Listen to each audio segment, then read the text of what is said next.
Ladies and gentlemen, please welcome to the stage CEO and founder of Brightidea, Matt Greeley.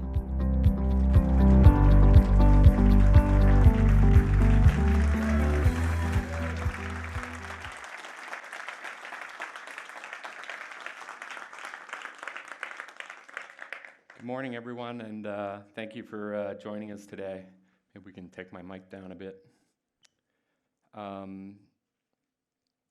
I want to start by saying a heartfelt thank you to all of you for making all of this possible.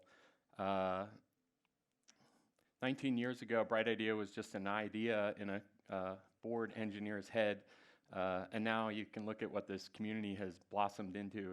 It's truly remarkable. I'm grateful and humbled by the opportunity to speak with you today.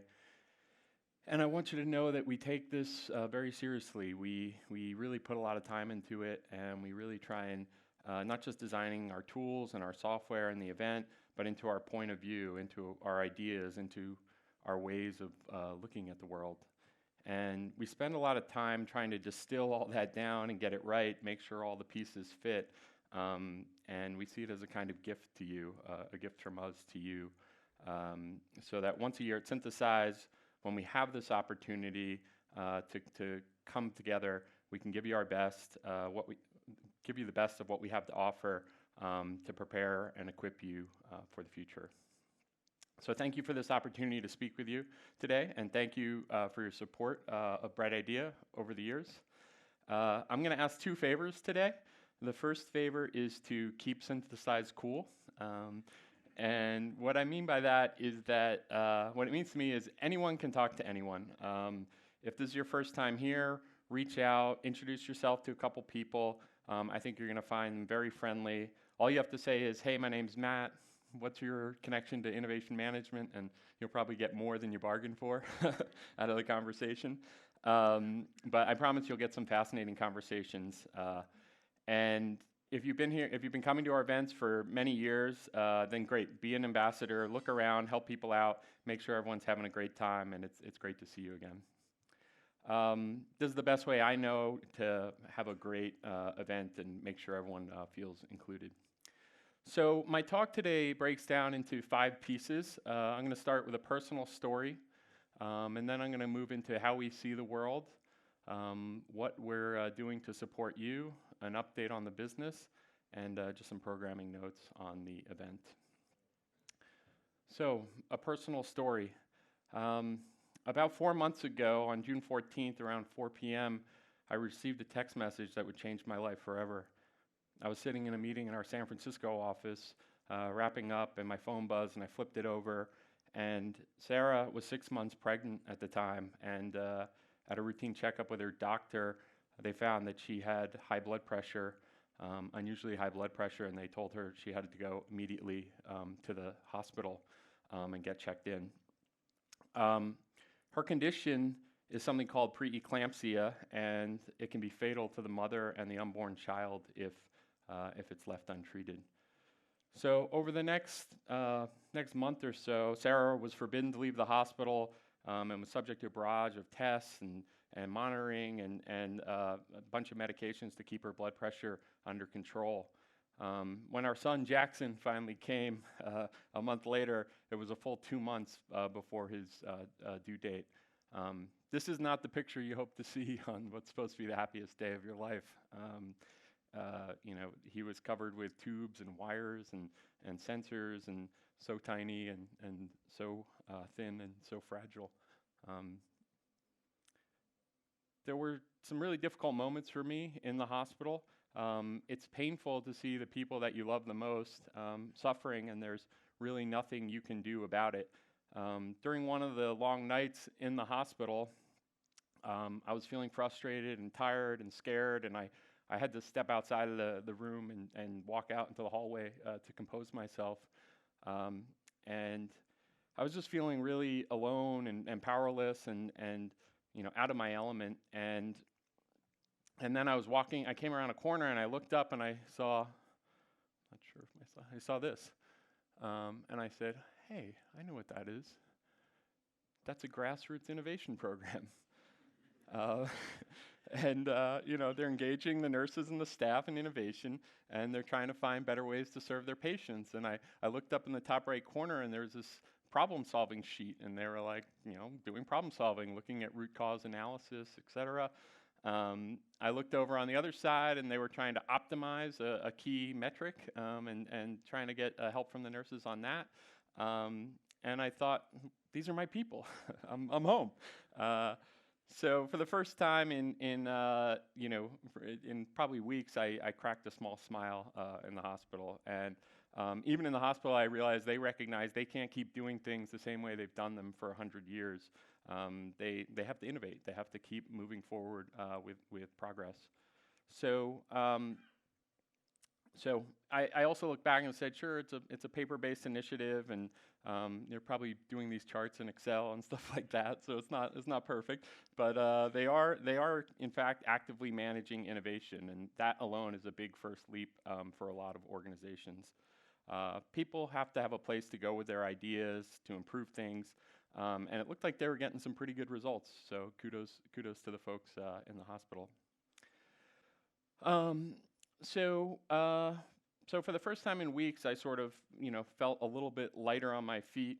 And as I continued down the hall, I heard the distinctive click click as a nurse gelled her hands, and she hurriedly ran into a room. And my eyes flashed to the logo on the gel thing, and it said Ecolab, and I said, Ecolab?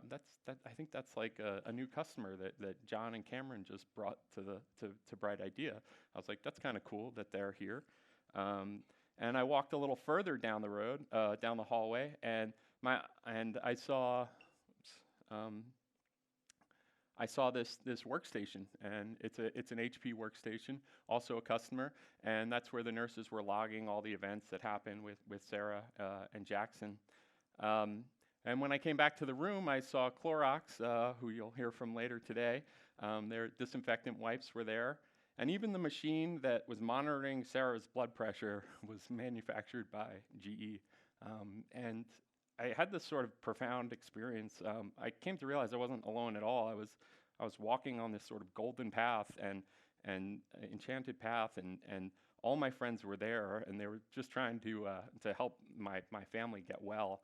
And it really was a crazy experience. I took all these pictures that night, believe it or not. And it just really had a profound impact on myself. But I'm happy to report that Sarah and Jackson are doing well. So thank you. They're doing really great, and she may be around at lunch today. And I'm eternally grateful to the doctors and the nurses at CPNC. They provided exceptional care to Jackson and Sarah. But I'm also grateful to all the technology that was there and the innovation that was there and available to them. This is the isolate machine that Jackson spent the first month of his life in, and he was quite literally surrounded by technology for that first month of life. And now I know I'm a bit of a weird guy when it comes to innovation, and I look at everything through that lens, but I honestly believe that these machines, these devices, these products that these companies brought to market saved their lives. And had he been born several decades earlier, I don't even like to think about what that might have been like. So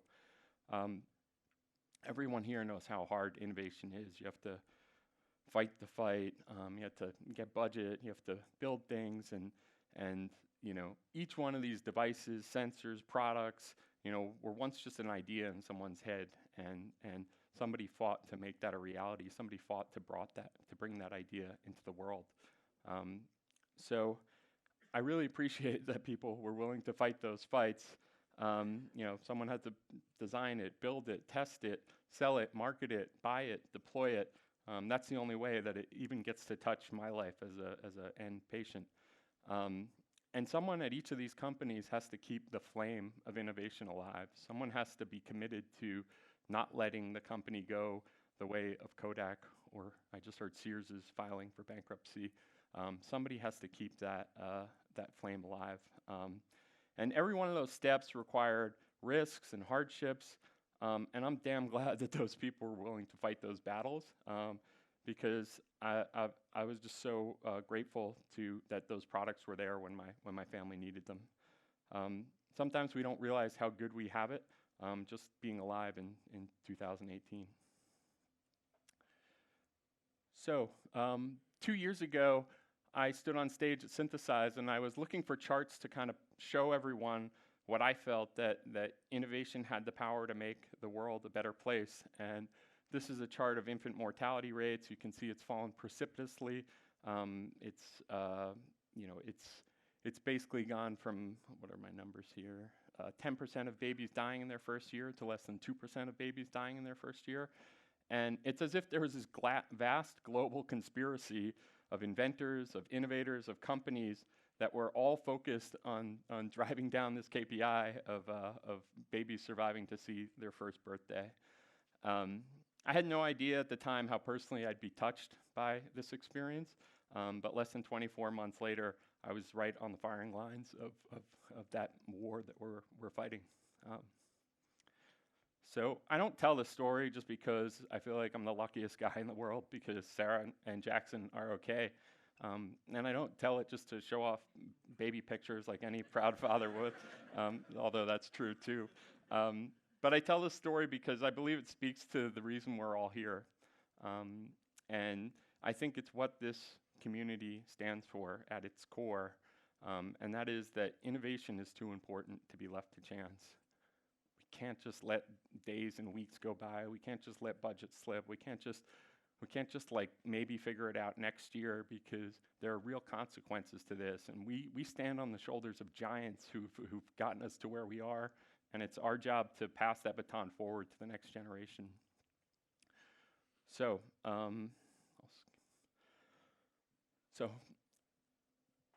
whether you look at the macro trend or just one family's experience in the summer of 2018, it's pretty clear to me that it's pretty undeniable that the work we do is absolutely vital. And I thank you guys for being innovation managers, and I thank you for assuring that the light of innovation never goes out. So thank you.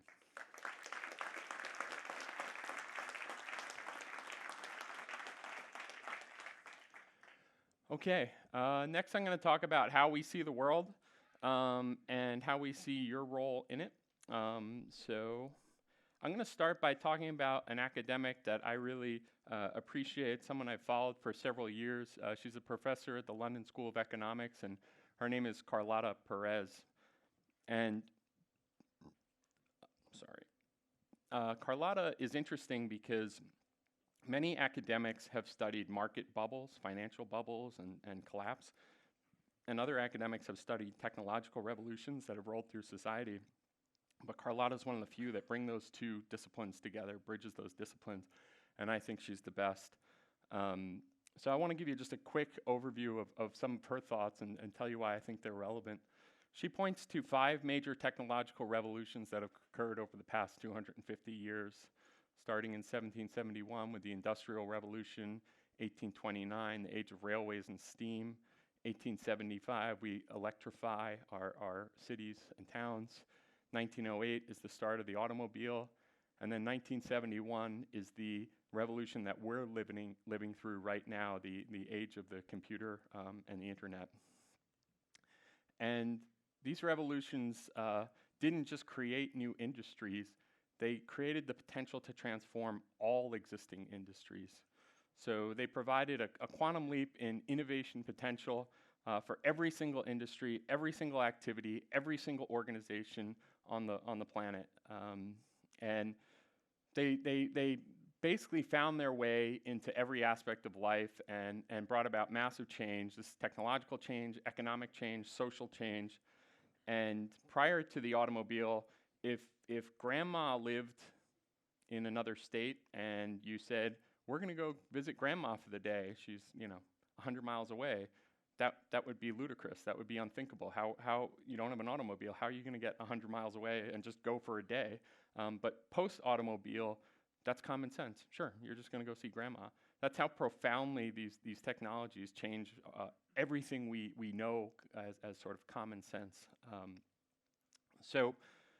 Let's see. So each one of these technological revolutions also created a golden age of economic prosperity after the technology was deployed, and that prosperity filtered down to all levels of society. So I just want to go through this a little bit, but do you believe today that we could be on the cusp of a new economic golden age? I believe that we can. Anyone else? Do you believe it? All right. Cool. All right.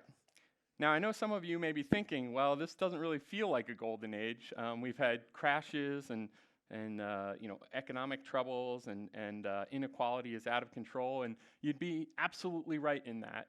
Inequality is at the highest levels that it's been since the Roaring '20s, and that was the period that 1/10 of 1% owned more wealth than the bottom 90% of the economy, of the people.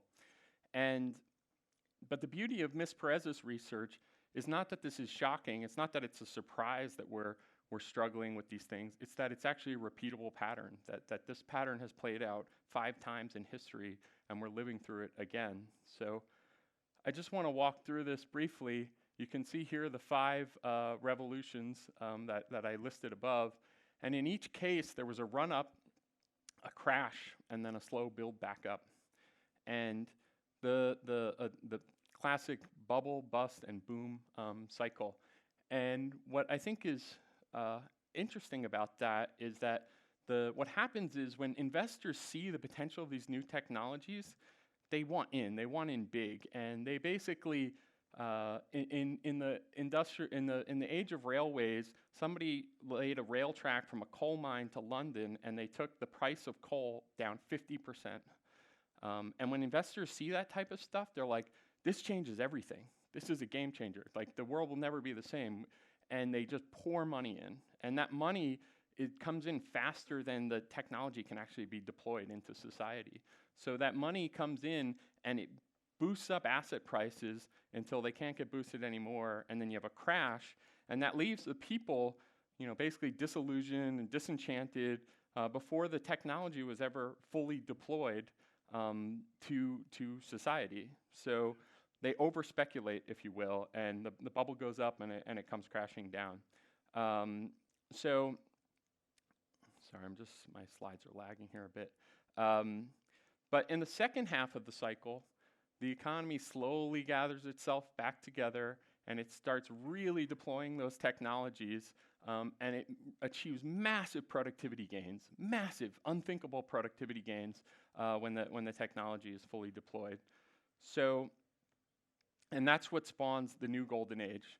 Now, the good news is, where we are today is we're only halfway through our revolution. And we've actually been through the hard part. We've been through the bubble, the internet bubble, the NASDAQ bubble of 2000. We've been through the crash. And now we're standing at the precipice of this golden age. And all we have to do is deploy these technologies that we have to a productive end. So that's why the theme of our conference this year is a new golden age for innovation. And that's why our party tonight is 1920s Roaring '20s party, because that was the period that predated the last golden age here in the US. So to make this easy for you, we called out 10 key disruptive waves that are going to be incident inside of this digital computing internet bubble. You can see them there. I'm not going to go through all of these. That's for someone else to do. But the list spans things like 3D printing and blockchain and bioengineering. And one thing that's fascinating is if you just take one of these things, McKinsey just put out a report recently analyzing the impact of artificial intelligence. And they predict that AI is going to deliver $13 trillion in productivity gains by 2030. Now, sometimes these numbers get really big and you kind of don't even know how to frame them, like what's that relative to? Well, that's bigger than the GDP of China every year. So we're going to see productivity gains, collapse, cost reduction of more than a whole China's productive output almost as much as the whole US's output. So every time you see a Made in China sticker on the back of a shirt, think about how much China produces for a year, and AI is going to deliver that in productivity gains. We're basically going to get it for free, that much output, and everyone from China can go work on something else after that. So that's another story. But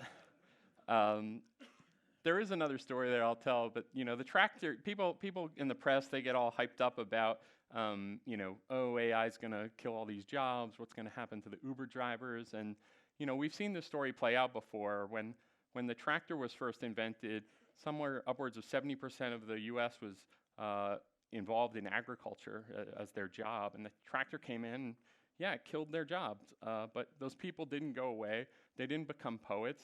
They moved into they moved into Detroit, and they started making cars. They learned to program, and they built some of the early computers, and they basically started creating the next wave of innovation for us to enjoy. So one thing's for sure about these big trends is you really want to be thinking bigger when you're thinking about them. And I just want to give an example from history. So in the age of steamships in the mid-1800s, previously all boats were sailboats. And when the steamship came around, some enterprising Britons realized that they could take a boat, go all the way to South America, Argentina, or Australia, get produce that had been growing in the summer when it was winter up in England, and then throw it on the boat, get it back to London in 2 weeks. And of course, when they got it back to London in 2 weeks, they sold it at a tidy profit, but also those people's lives were all made better. I mean, you imagine in the dead of winter, you're all of a sudden bringing in oranges and bananas and meat and cattle that's been doing fine down in the southern hemisphere, but it never previously could make it back to London. So you have these people and these moments in time, and a new technology emerges, and it expands the opportunity space. It expands what's possible. And the really keen folks are sitting there going, I'm on that. I'm going to jump on that. That this steamship has to do something new that the sailboats couldn't do, and I'm going to have to figure it out. Now, in retrospect, it seems very obvious. Oh yeah, let's just go get the oranges from South America.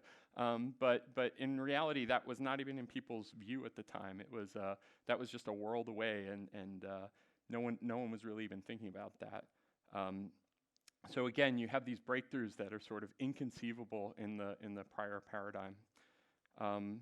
This is just one example. But I think what you can do is take this example and apply it with these trends and ask yourself, what's something new that is now possible?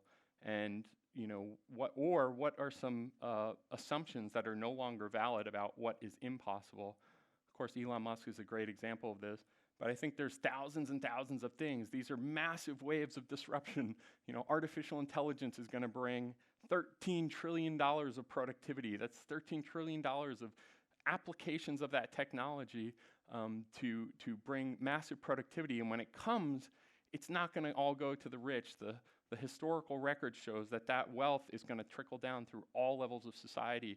When the automobile revolution came through Detroit, the people on the factory floor could own a home, they could have a refrigerator, they could own a car, they could participate in the American way of life. We were the envy of the world. And we will do that again, because as we deploy these technologies, it's just going to be unbelievably good things that happen, like getting bananas and oranges from Argentina in the middle of the winter in London.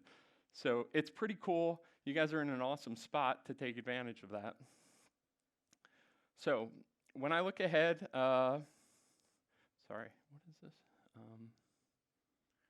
Yeah. So how do you look at these things and just ask yourself, how do I change the quality of life of my customer? And I think if you can keep that steamship in the back of your head, that I just want to make their life better in a way they couldn't even imagine, it's a really good heuristic to apply these trends. And Genevieve and the product team are going to talk about some new apps that we have about finding killer applications and exploring new market opportunities. I don't want to steal her thunder until later. Okay, now then, what is our view of the world today? Well, we see waves of change and disruption. We see the winds of change forming and blowing, and we see waves of disruption building on the horizon. And each one of these waves brings both possibilities, great opportunities, and great risks. It really just depends on how you look at it. Will you be the enterprising Briton, or will you be the buggy whip company owner that went out of business when automobiles came by? But one of the things that I've always admired about our customers is that when the chaos and the complexity and the disruption was high, they were always willing to just, and the option was to either run for the hills from the tsunami or paddle out and drop in. They've always just grabbed their board and said, surf's up, let's do this. So we're excited that we're going to be on this journey with you for the next few years. So that's how we see the world today. My next part, I'm going to talk about what we're doing to support you to survive and thrive in this world. A year ago at Synthesize, we introduced what we called at the time our new product architecture, and we signaled that we were taking the company in a new direction. And we were moving away from all-in-one, we're moving away from an all-in-one innovation platform toward building discrete products for discrete innovation roles. In the spring, we released our first version of the Brightidea Innovation Cloud. And later today, you'll see the product team up here to talk about Innovation Cloud 2.0. Again, 4 distinct products for 4 distinct innovation roles. So I want to just talk a little bit about this because several people have asked, why are you breaking up your platform into these products? What's the logic behind it? What's the reasoning? And the main reason is that success rates with an all-in-one configurable innovation platform are just too low. You have to be a ninja, you have to be an expert, you have to be reading books on the side, you have to be an innovation genius to basically make this stuff work. And that's fine if you're a small team and you do that, but you try and scale that across the organization, and there are not enough innovation geniuses in your organization, and there's not enough innovation geniuses in the world to be able to do that. So what we're really trying to do is package up these clusters of capabilities and align them with the different unique roles that we see playing out. Starting a career in innovation management can be very, very exciting. You're basically, you're brought in, there's a ton of energy, you see all these opportunities where you can help, all these opportunities, all these things that you can do.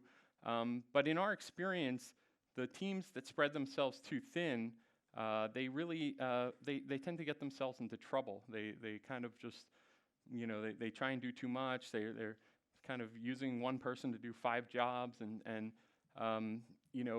so we believe that you should really take a slow, measured, steady approach. Each one of these jobs has a skill set required, has muscle memory, has theory, has practice.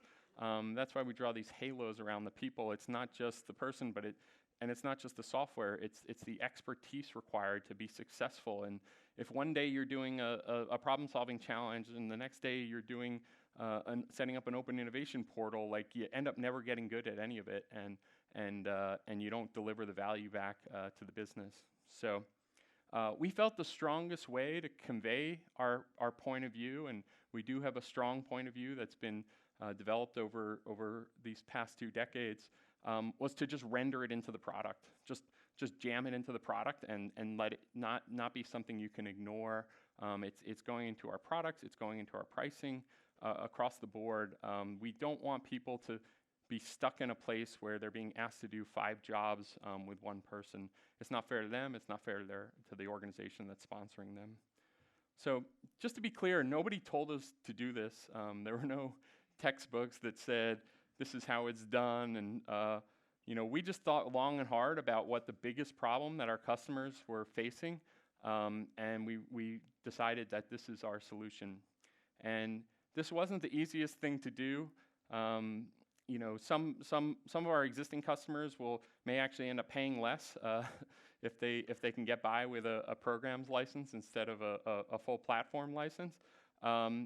But we think it was the right thing to do for the category, and we'd rather bet on our vision than just kind of wait around and be a slow follower to other folks.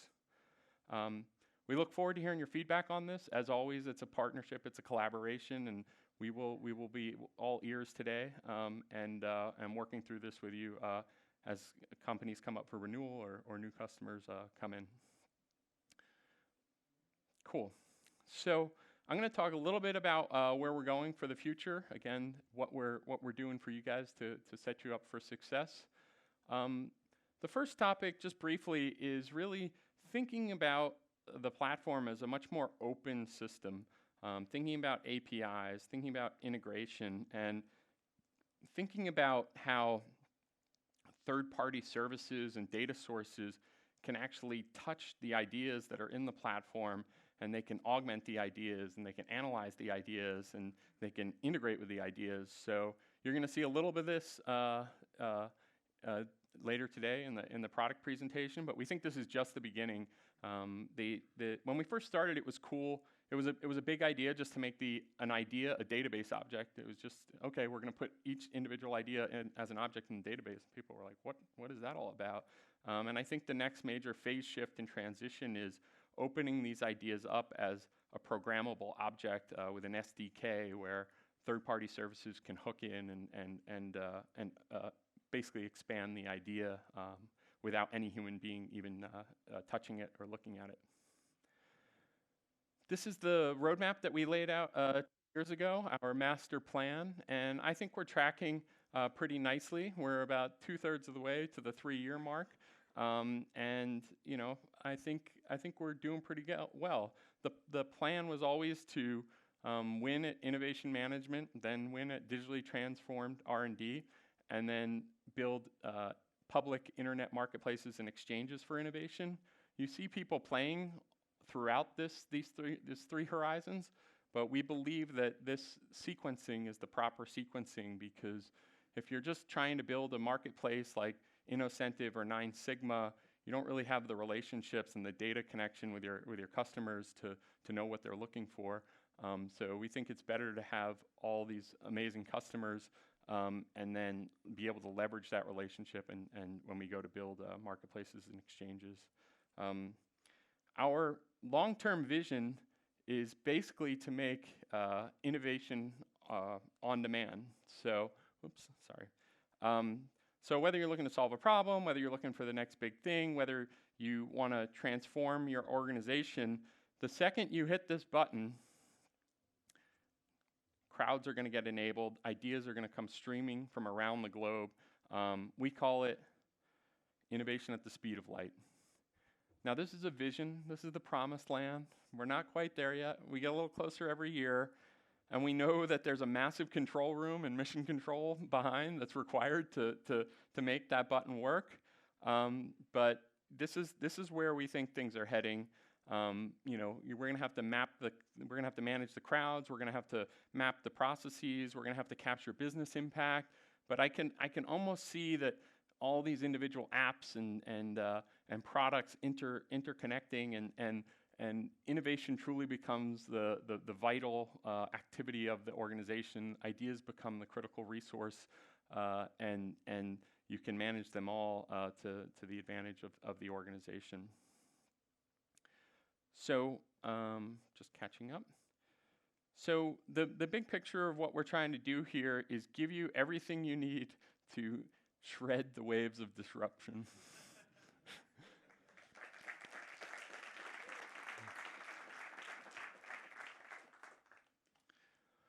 Okay, next I'm going to give you a quick run through of how we're doing at Brightidea. We're seeing tremendous we're seeing tremendous momentum in the business. And I want to just, before I get into that, I just want to kind of share with you the question or address the question of, why should you care if Brightidea is successful? And I think it's a fair question. Why do you care if things are going well for us? I mean, you should just care about your own career, your own company.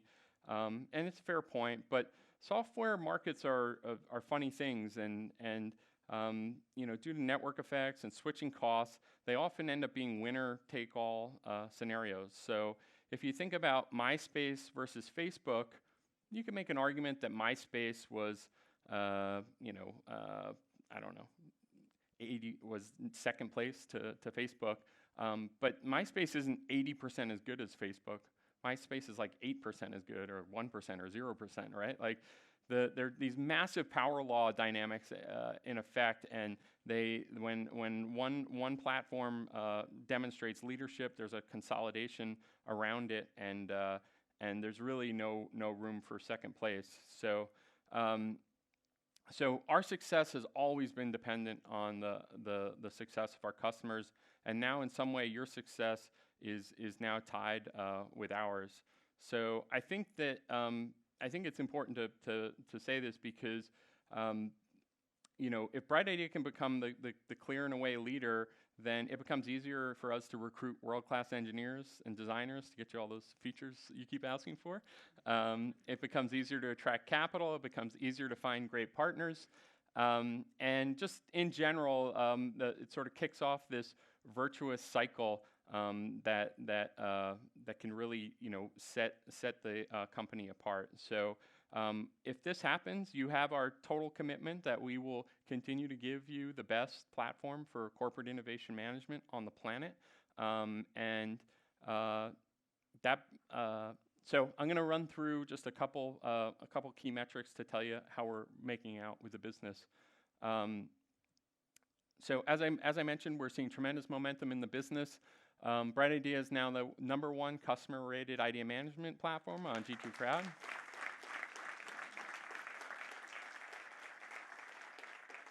And what's cool about this is that these new services are customer-driven. They're driven by customer ratings. So it's not some industry analyst who might be conflicted, or someone they're on the dole from some large company like Microsoft or SAP.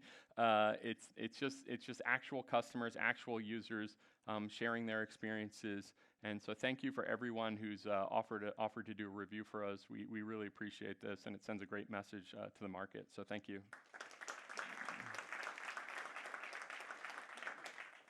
The next metric is our total registered users. So we peaked above 2 million users for the first time. So it seems like just a few moments ago that we passed 1 million, and this looks like a really positive trend going forward. I think we'll really start to get the heft of being able to transform the way the world innovates as these numbers grow. And last but not least, our North Star metric, which is customer-reported business impact from innovation activities. So you can see here from 280 million to 1.4 billion to $3.7 billion in the last 12 months. So congratulations. It's really remarkable when you think about it, and we don't make these numbers up. Rod's going to talk about this a little later, but it's pretty remarkable that people in this room have driven $3.8 billion of impact. Let's see. I got lost here again. So if you have a golden $sign on your name tag, if you got a golden $sign on your name tag, can you stand up? Anybody? Okay, let's have a round of applause. These are the people that drove this impact. And I would strongly urge anyone who hasn't taken advantage of recording the impact of the innovations that they're managing to do so. I've seen this time and time again when it comes up or someone's budget's up for approval. It's a really powerful statement to say, here's our ROI, here's what we're generating back for the business. Okay. So that's our update, short and sweet, and we lots of great momentum here for the company and for the platform, and great progress toward our goal of leading the category. And here's my second favor to ask of you. If you like what you see here, if you like what you see today, if you like where we're headed, if you like what we're doing, I just ask that you share it with a friend, tell a friend, and we can buy advertisements and stuff like that, but there's nothing better than somebody who's happy and they're spreading the love So I promise to pay back your support by ensuring that you'll always have the best fucking innovation platform in the world.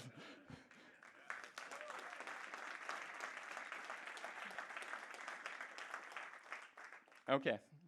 Last but not least, I have a few programming notes for you guys for the event. First off, we've got 3 great presentations this year from Unisys, GM, and Clorox, so thank you guys. I always love that people are willing to come and tell their story, and I think you guys are going to see sort of a new generation, a younger generation. They're gonna shake things up here the way they were shaking things up at their companies. So look forward to that.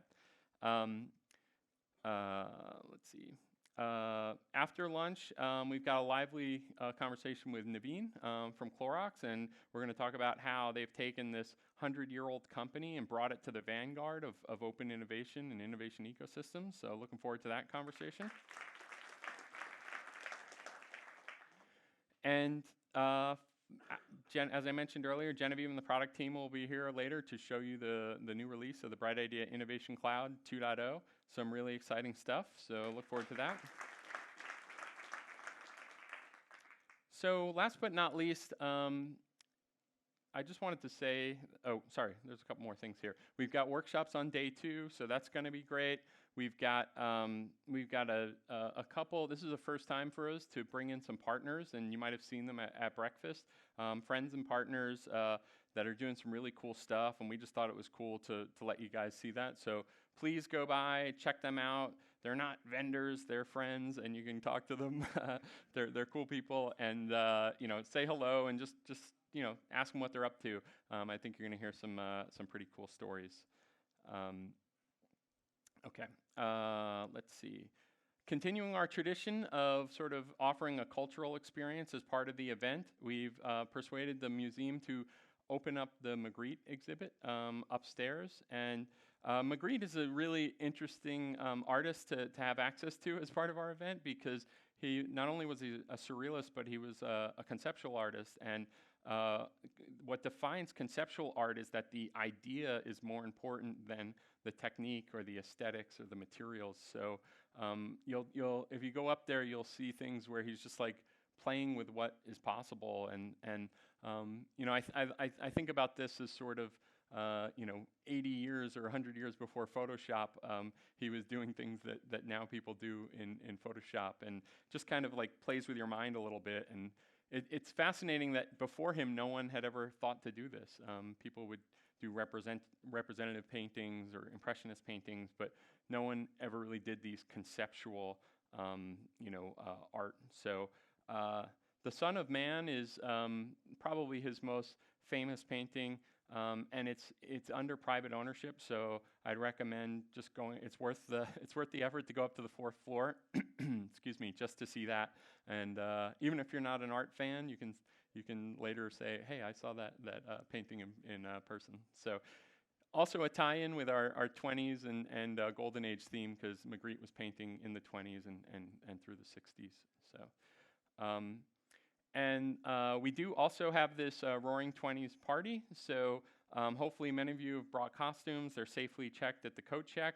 We're going to be departing straight from here. So after the main presentations are finished, we'll go out into the lobby. There'll be some drinks. People have time to change, kind of get settled down, and then we'll have buses swooshing you away to a undisclosed location for our Roaring 20s party.